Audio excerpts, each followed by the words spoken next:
Hey YouTube, welcome to another episode of News in 2 Minutes, bringing you the news that you need to know every day. Let's begin. A fleet of Russian warships has docked in Cuba just 100 miles south of the southern United States for the first such visit in over 4 years. The arriving unit consists of the flagship of the Black Sea Fleet, the cruiser Moscow seen here, which at one time maintained a 40-year station after the Cuba Missile Crisis, where it was used as an electronic listening post monitoring U.S. military activities and communications.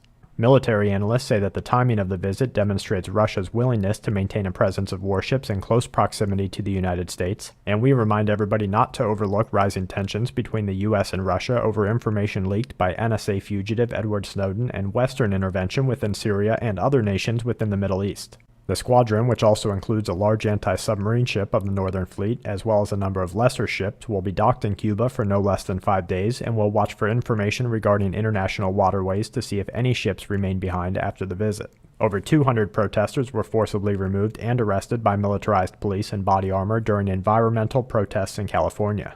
The international policing agency Interpol has issued a global security alert after militant raids on jails in Pakistan, Libya, and Iraq have caused the escape of thousands of senior al-Qaeda members, terrorists, and inmates. The agency is asking its member countries to closely follow and swiftly process any information linked to the events due to a greater picture being configured that shows the possibility of a larger attack in the future. An article displaying totalitarian control measures in other parts of the world shows residents in North Africa demonstrating against public fasting measures where citizens have been questioned, arrested, and beaten for not adhering to Islamic fasting measures during Ramadan, a practice that requires citizens to refrain from eating throughout the day. The International Journal of Infectious Disease has published a case of a family cluster of the Middle Eastern Respiratory Syndrome, in which a patient experiencing no other symptoms was able to contract the disease while in hospital for an unrelated cause and infect several members of his family at home. And to wrap things up, a meteor struck in China this week, causing a hole 2 meters deep. Bird flu has been detected on a poultry farm in the Dutch province of Friesland and in 6 more farms across the country of Nepal. And widespread unrest continues across the globe with often violent protests in Sri Lanka, Pakistan, Egypt, Tunisia, Morocco, Turkey, Taiwan, and Bulgaria. And that's it for this episode of News in 2 Minutes. Check back tomorrow for more news that the aware need the most.